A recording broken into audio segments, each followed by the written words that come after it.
Olá, turma. A gente começa agora a primeira aula da disciplina Etologia e Bem-Estar Animal. E o conteúdo dessa aula é uma introdução ao estudo do bem-estar. Vou compartilhar a tela com vocês.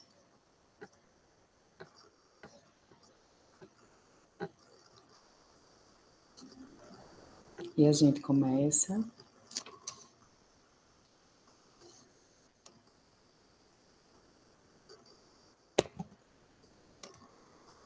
trazendo o que a gente vai estudar na aula.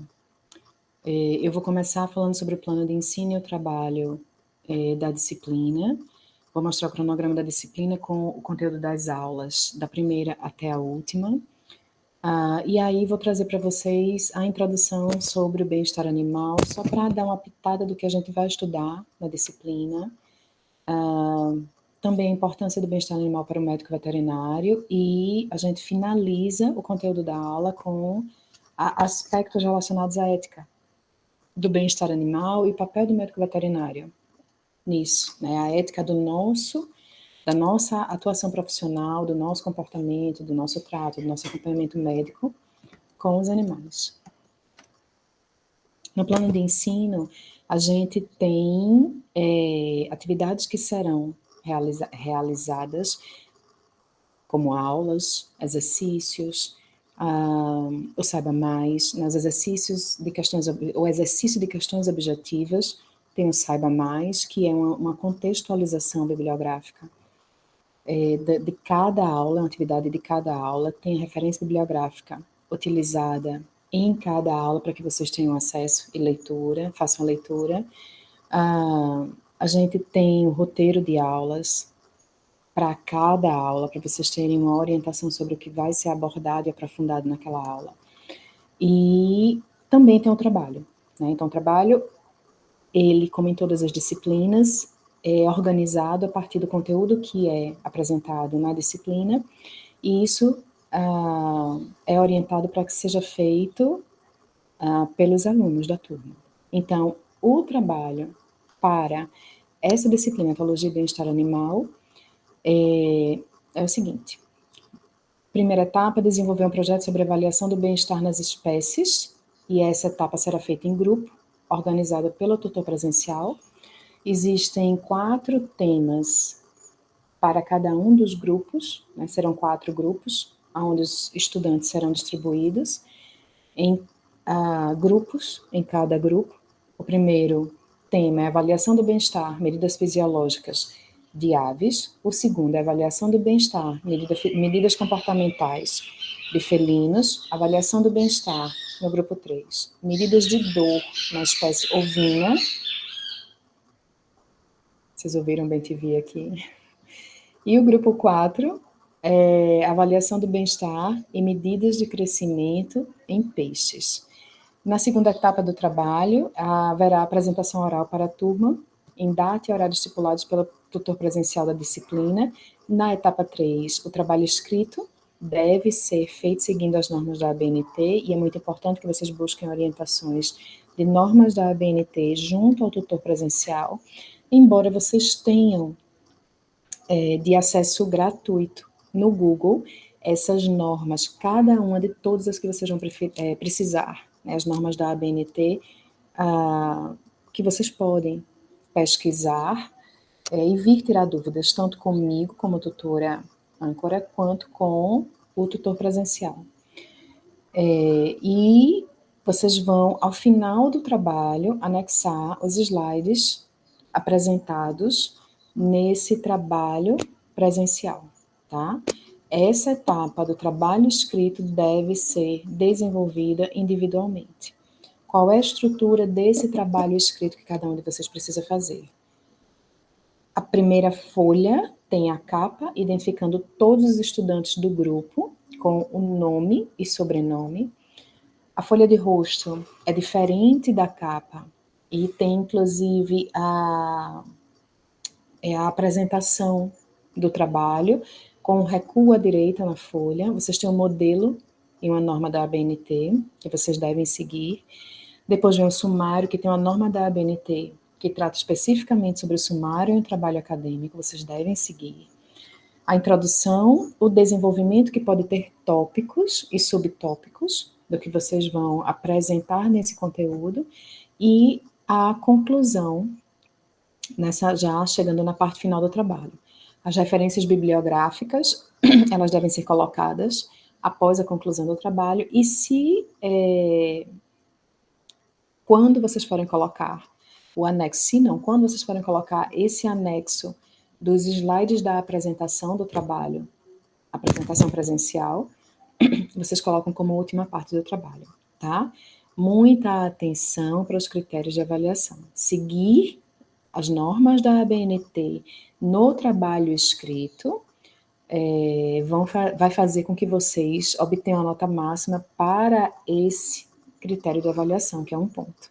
A apresentação oral e o conteúdo do trabalho vão somar um ponto, até um ponto. Então, a nota final do trabalho é de 0 a 2 pontos, desde que vocês podem chegar à nota máxima de 2 pontos, desde que vocês cumpram com esses critérios de preparação da apresentação, apresentação em grupo, preparação do trabalho individual escrito e envio no AVA, seguindo a data final para entrega do trabalho, que está lá na sala virtual desta disciplina, ok?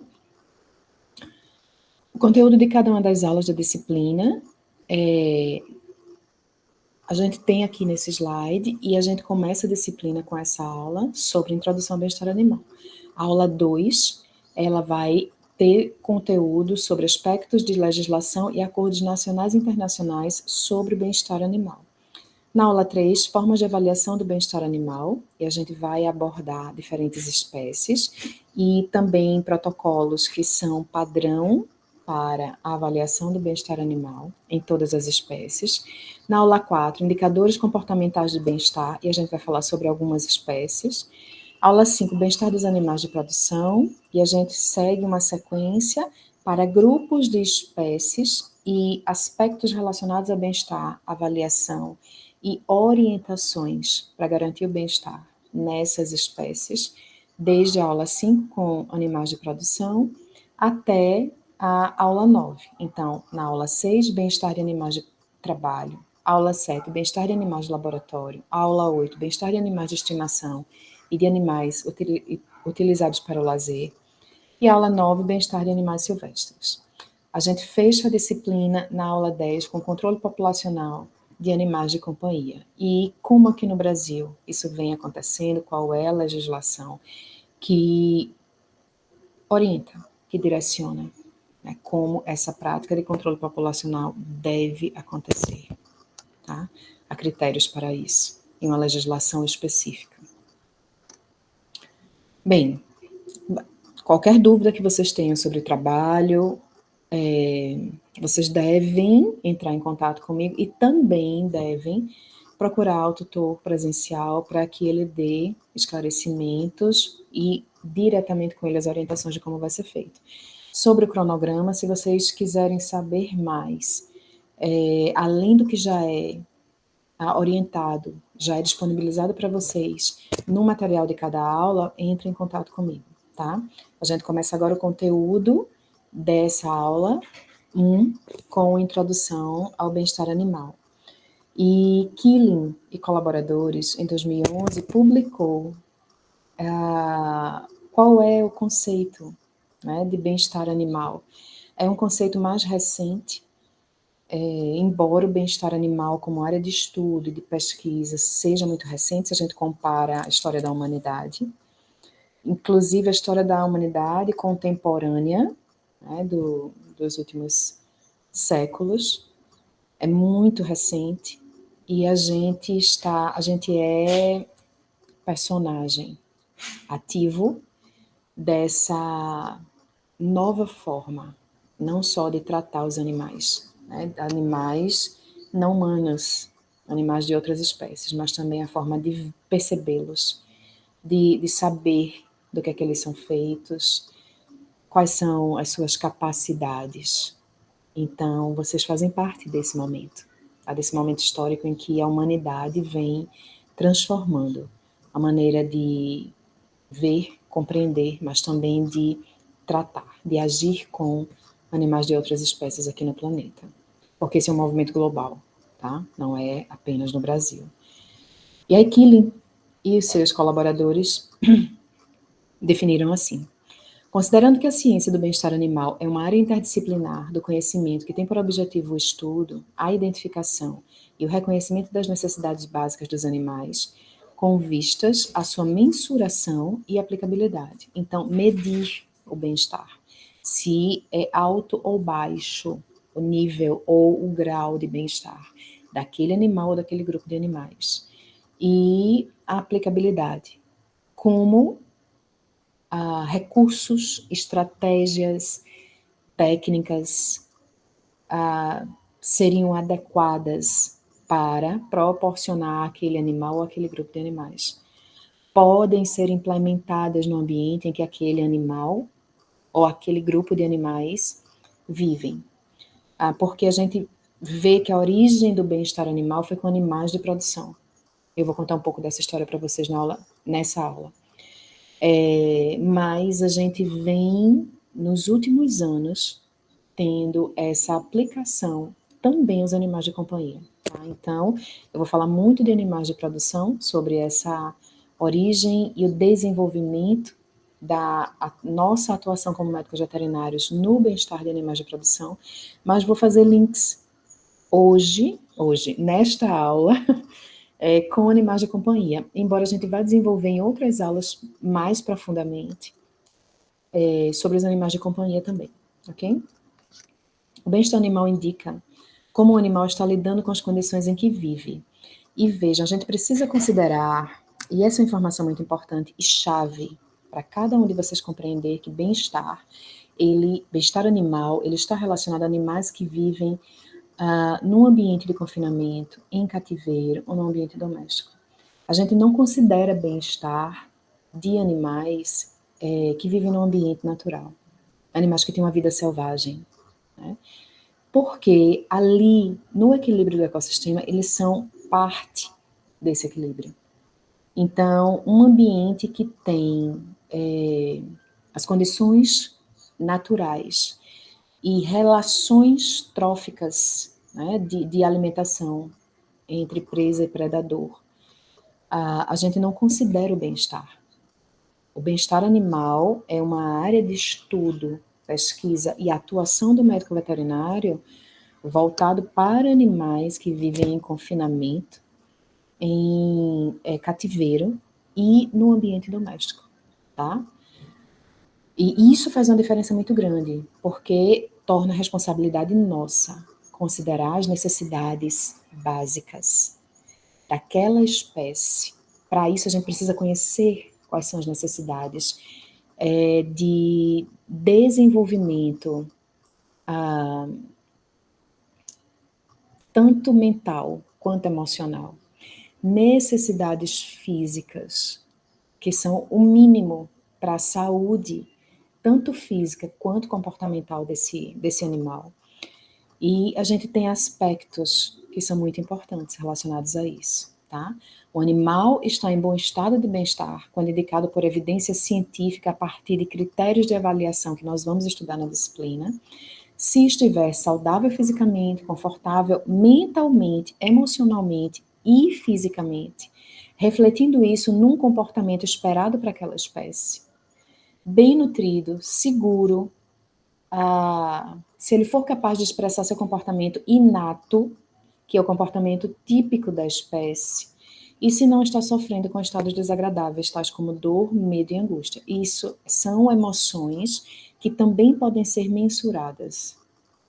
Bem-estar animal requer prevenção de doenças e tratamento veterinário apropriados, tratamento médico, para sinais que ele apresente de que não há um bem-estar adequado, no nível mínimo, ou que condições de doenças já estejam se apresentando. Abrigo adequado, manejo vacinal, manejo ambiental, manejo comportamental, alguns tipos de manejos que precisam ser orientados para o criador ou para o tutor.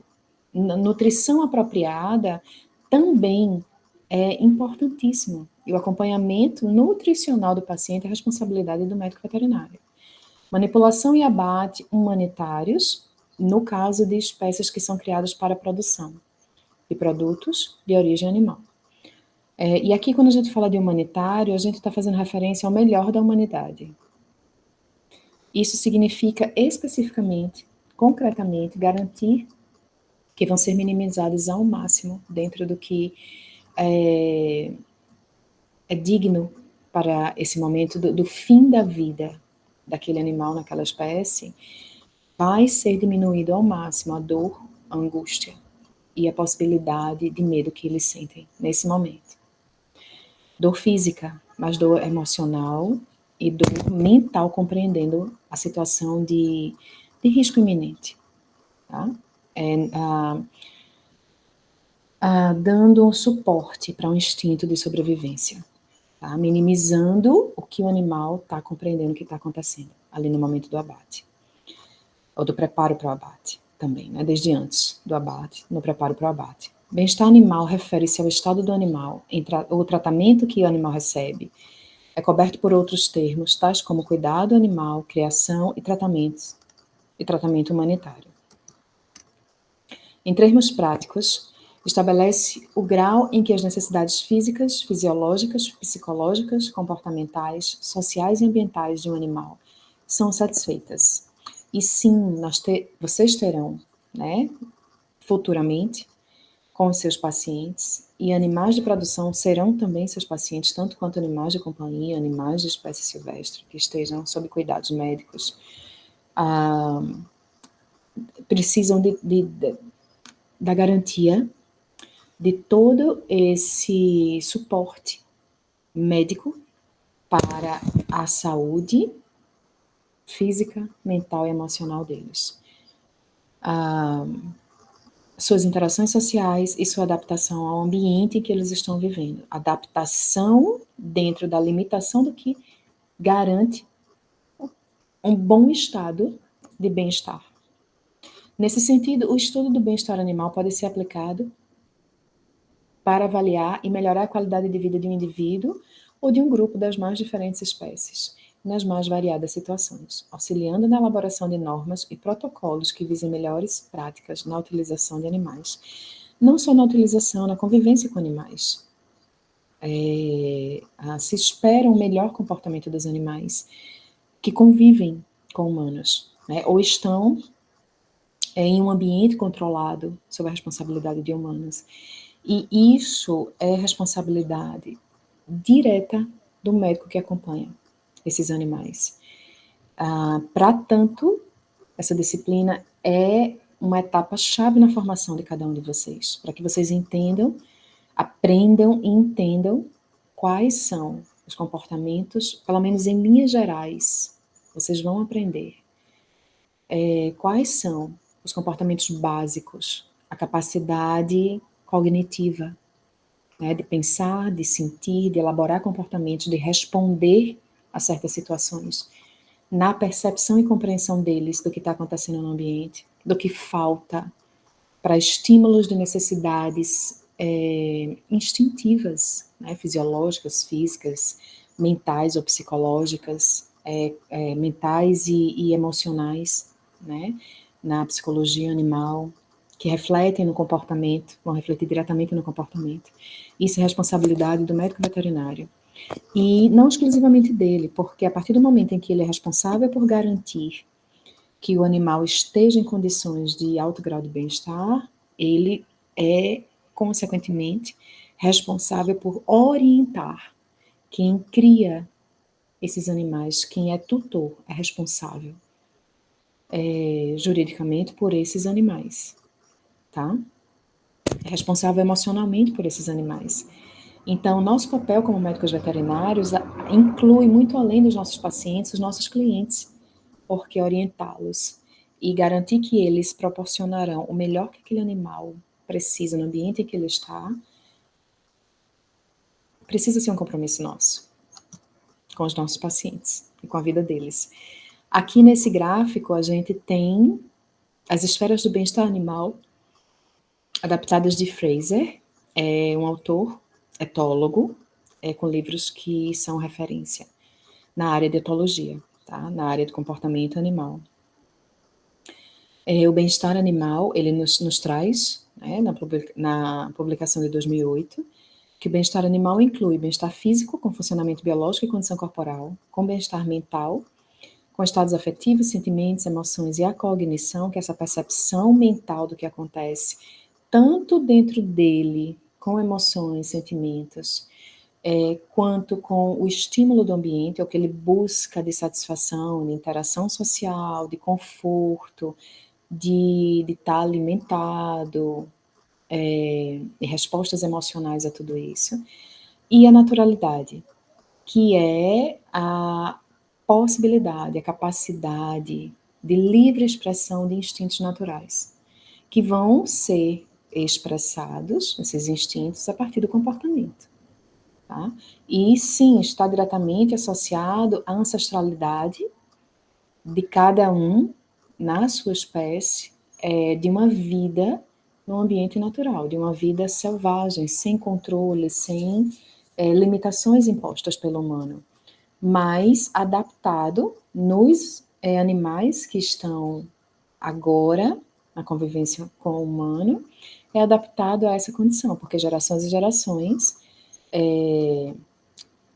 foram se sucedendo e uma adaptação aconteceu. Os animais não vivem mais, os animais em convívio com humanos, seja em ambiente de confinamento, cativeiro ou no ambiente doméstico, não vivem como os seus ancestrais, mas eles têm instintos que já fazem parte deles desde a gestação, quando, no caso de uma espécie mamífera, desde a época que ele estava ali desenvolvendo dentro do ovo, né? Mas há instintos que vêm desde os seus ancestrais. E há necessidades que não são negociáveis. Elas vão se manter durante toda a vida daquele animal como necessidades psicológicas, fisiológicas, né, físicas, a fisiologia do seu corpo, produção de hormônios, e o bem-estar, ele também está relacionado a esses instintos, além do físico, do mental e emocional. E como foi que nós, humanos, descobrimos todos esses elementos que fazem parte, não só de nós humanos, né? Paramos de negar que também fazem parte a outras espécies que convivem conosco nesse planeta. Lá no século VI a.C., Pitágoras, lá longe assim, dizia, ele já elaborava essa compreensão que ele tinha de que o direito dos animais estava relacionado à transmigração das almas, que eles tinham alma e que a alma que estava habitando um corpo deixava de habitar esse corpo quando esse corpo morria e ia viver em algum lugar, né, que não se sabia onde era. Isso era incógnita ainda. Claro, né, as religiões trouxeram, muitos séculos depois, uma visão diferente, né? De religiões diferentes atribuem o caminho das almas a um lugar ou não, dependendo da religião, mas já há religiões que trazem respostas sobre para onde as almas vão depois dessa vida. Aristóteles, no século IV a.C., antes de Pitágoras, ele diz que os animais não têm interesse próprio, vivendo apenas para o interesse humano. Então, era uma relação de subserviência que Pitágoras trouxe depois uma mudança, né, uma transformação para reflexão comum na sociedade da época.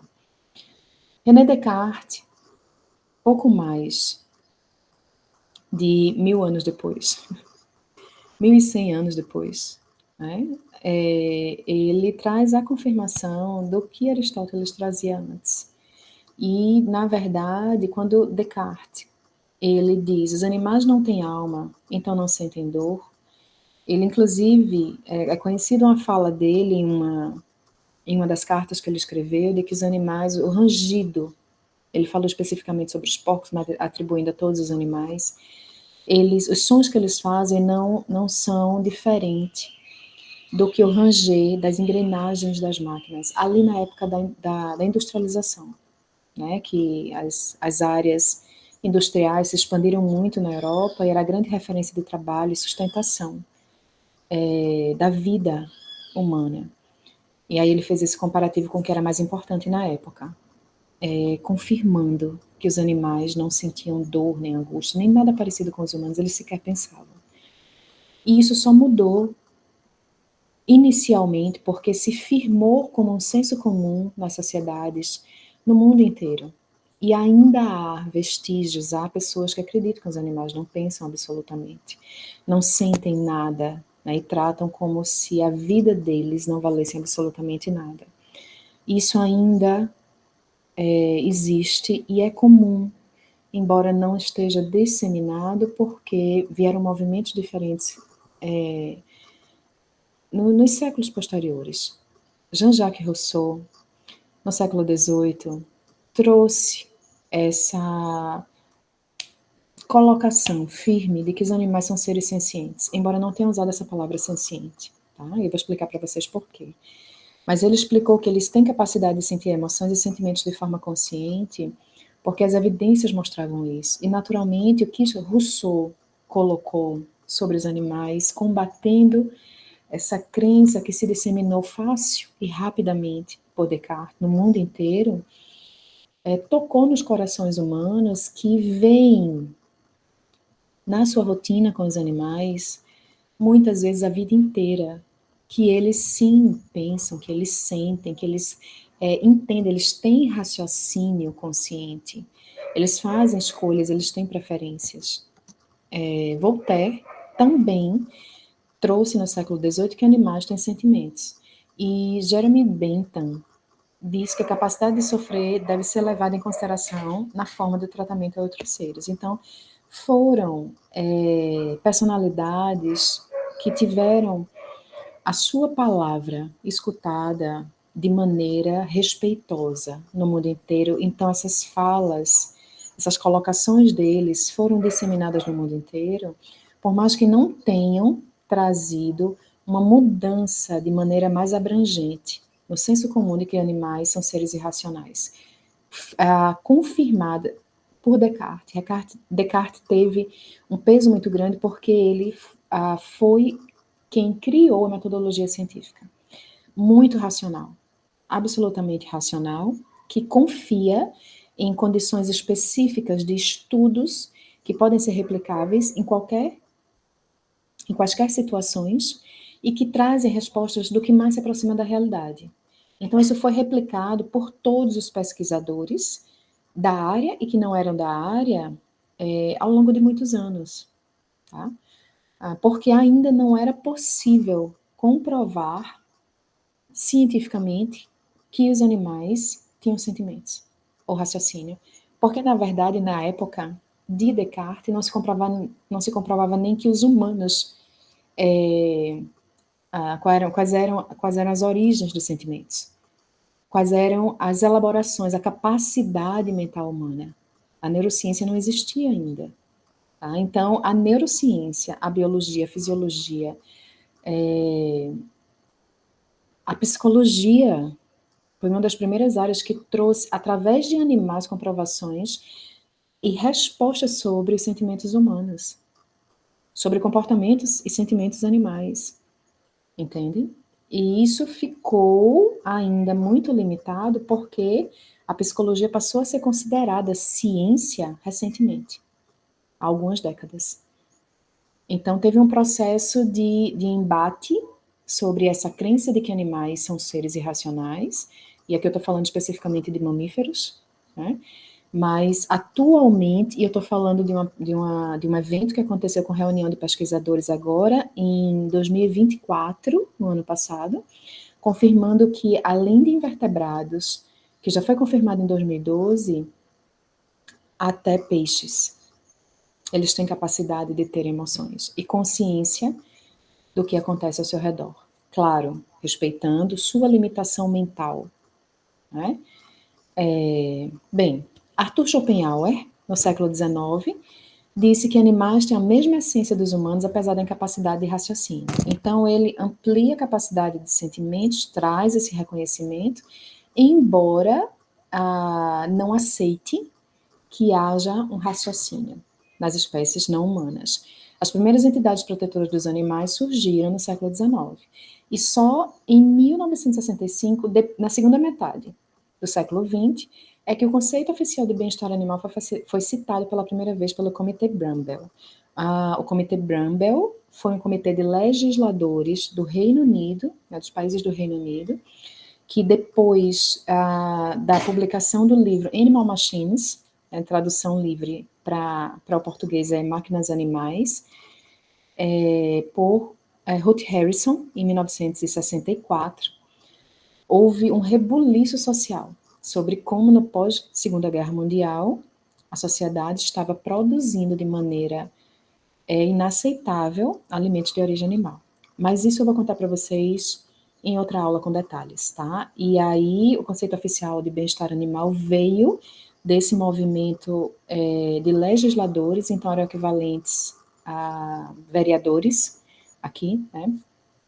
Que trouxeram esse questionamento para a política, para criarem leis para impedir que os animais continuassem sendo criados em ambientes de produção como acontecia naquela época. E sim, isso trouxe uma modificação, na verdade, no mundo inteiro. A partir dessa atuação deles, veio a criação de como os produtores poderiam modificar a forma como eles estavam criando, já que a sociedade estava criticando e boicotando o consumo de alimentos de origem animal. Expondo, né, evidenciando o que estava sendo feito com os animais. Eles criaram as 5 liberdades, que não é uma lei, é uma orientação sobre como podemos e devemos tratar os animais. Nos animais, a espécie, a raça, o sexo e a idade são fatores importantes para a avaliação do bem-estar, em virtude das diferenças de comportamento, fisiologia e necessidades. Historicamente, uma das primeiras estratégias para avaliar o bem-estar dos animais de produção foram as 5 liberdades, que o Comitê Brambell e a organização Falk trouxe e respaldou. Falk é a sigla, né, da Farm Animal Welfare Committee, que é o Comitê de Bem-Estar Animal, de Bem-Estar de Animais de Produção, lá do Reino Unido, que foi criado nesta época da formação do Comitê Brambell em 65, e é um comitê de aconselhamento científico e prático. Ele publica até hoje relatórios e pareceres e aconselha sobre os riscos para o bem-estar animal em diferentes fases de produção, incluindo transporte e abate. Está em atividade até hoje, tá? O que são as 5 liberdades? A primeira, livre de sede, fome e desnutrição, pelo pronto acesso à água fresca e uma dieta para manter plena saúde e vigor. Segunda liberdade, livre de desconforto, propiciando um ambiente adequado, incluindo abrigo e confortável, área de descanso. Terceira liberdade, livre de dor, lesões, doenças e prevenção ou diagnóstico rápido e tratamento. Quarta liberdade, liberdade para expressar comportamento normal, fornecendo espaço suficiente, instalações adequadas e companhia de animais da própria espécie, principalmente para os que são de espécies sociáveis, que têm organização social. E a quinta liberdade é livre de medo e de estresse, assegurando condições que evitem sofrimento mental.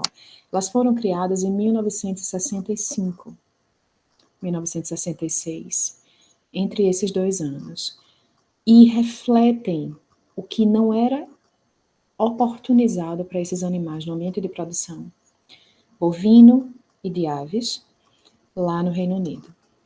E isso se refletia em toda a Europa, não era só lá. Qual a importância do bem-estar animal para o médico veterinário? E aí a gente tem um papel importantíssimo, determinante, é nossa responsabilidade profissional e social. Garantir que os animais vivam com bem-estar. E não importa se são espécies que vão ter uma vida de 30 dias, de 60 dias, vão ter uma vida de 4 meses, de 6 meses, vão ter uma vida de 1 ano e meio. A vida digna é um direito para qualquer indivíduo que esteja vivo.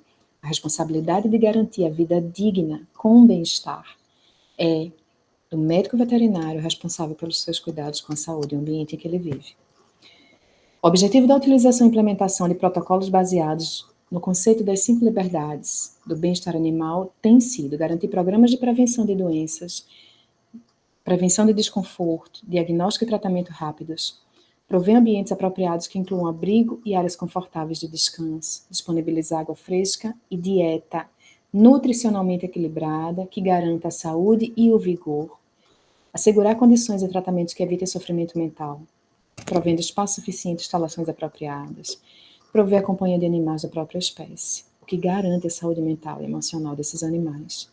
O bem-estar na produção animal oferece melhorias no crescimento, melhorias na reprodução, diminuindo também a incidência de comportamentos anormais, que são um problema sério, inclusive que levam os produtores a ter grandes perdas financeiras. O manejo de estábulos, a melhora no transporte e preparo adequado de tratadores, que vão estar na rotina com esses animais e precisam sim ter conhecimento sobre a necessidade deles e sensibilidade para tratá-los de maneira agradável. Contribui com a redução de lesões e ferimentos e as possíveis perdas econômicas. Vejam, aqui as 5 liberdades sendo atribuídas a animais de produção, embora a gente tenha esses mesmos aspectos direcionados de maneira adaptativa ao ambiente, tanto de cativeiro quanto ambiente doméstico, para animais de companhia. E como esses aspectos, esses critérios, eles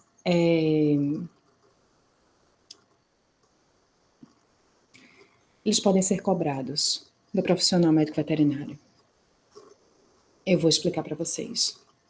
O Conselho Federal de Medicina Veterinária, por meio da resolução que tem poder de lei, as resoluções do Conselho Federal, e essa resolução número 1138, de dezembro de 2016, em conjunto com os Conselhos Regionais de Medicina Veterinária, aprovou o novo Código de Ética do Médico Veterinário, que entrou em vigor no dia 9 de setembro de 2017, que é o dia da comemoração, da celebração da profissão de médico veterinário, 9 de setembro.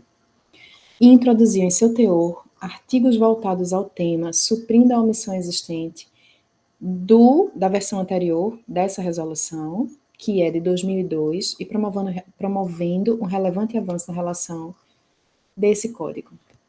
Nesse documento, o artigo 3º dos princípios fundamentais traz como um dever do médico veterinário empenhar-se em melhorar as condições de bem-estar, saúde animal, humana, ambiental e os padrões de serviços médicos veterinários. Melhorar, sempre melhorar, tá? Não existiam esses conceitos em 2002. A gente, em 2002, ainda sabia muito pouco. As pesquisas eram muito, não só escassas, mas pouco publicadas. E movimentos de divulgação foram trazidos nos anos seguintes, após 2002. A gente vai, nessa disciplina, estudar sobre eles, tá? Vou trazer tudo em detalhes para cada um de vocês. A orientação a esse respeito também é encontrada no artigo 4º, que diz: no exercício profissional, usar procedimentos humanitários preservando o bem-estar animal, evitando sofrimento e dor. É nosso compromisso ético em cuidados médicos com qualquer espécie. No início do código encontra-se o juramento do médico veterinário, por meio do qual o formando jura aplicar seus conhecimentos para o desenvolvimento científico e tecnológico, em benefício da saúde única, animal, ambiental e humana, e bem-estar dos animais, promovendo o desenvolvimento sustentável. A Organização Internacional de Saúde e Bem-Estar Animal, OIE, equivalente à OMS, Organização Mundial de Saúde, que é voltada para a saúde humana, a OIE é voltada para a saúde animal. É uma organização, se vocês não conheciam, vale pesquisar sobre a atuação dela e orientações para a saúde animal, saúde e bem-estar animal no mundo todo. Recomendou ao estudante de medicina veterinária a aquisição de conhecimento sobre bem-estar animal, inclusive sobre as respectivas normas locais, nacionais, regionais e internacionais, durante o curso da disciplina de Bem-Estar Animal e Etologia, essa que nós estamos começando agora. A organização orientou ainda que os recém-formados precisam ter suficiente compreensão para explicar aos tutores e criadores de animais o significado de bem-estar e adquirir capacitação para identificar a existência de problemas a esse respeito. Sim, se vocês desejarem seguir a área de cuidados comportamentais, formações que aprofundem o que a gente vai estudar nessa disciplina, né, formações complementares, capacitações, principalmente direcionado a um aprofundamento maior na espécie com que cada um de vocês vai desejar trabalhar, são importantes. E já tenho em vista que isso pode ser um caminho, e existem cursos, tá, que são oferecidos de comportamento de equinos, de comportamento canino, de comportamento felino, comportamento e bem-estar também, de bovinos, de suínos, de todas as espécies. A gente já encontra nacionalmente, mas também já encontra internacionalmente. Tá? Bem, para a gente finalizar essa aula, um resumo do que a gente viu hoje, apresentação do trabalho e cronograma, introdução ao bem-estar animal, definição histórica do bem-estar animal, a importância do tema para o médico veterinário e a ética no bem-estar animal. A gente finaliza essa aula agora. Eu queria lembrar vocês que, pelo menos, a maior parte de vocês tem esse amor imenso pelos animais porque valoriza a vida nesse planeta, né? Porque ama a vida. E a vida nesse mundo tem um significado diferente, cuidando dos animais e amando-os. Então a gente segue junto, tá? Com esse ideal e também com o que está ao nosso alcance para fazer o melhor por eles. Vocês estão se formando para isso. E a gente vai dar um up na formação de vocês nessa disciplina de etologia e bem-estar animal. Lembrando, saiba mais, os exercícios, fórum, que eu aguardo vocês lá, 3 atividades para essa aula, tá? E se preparem porque eu encontro vocês na aula 2. Até lá.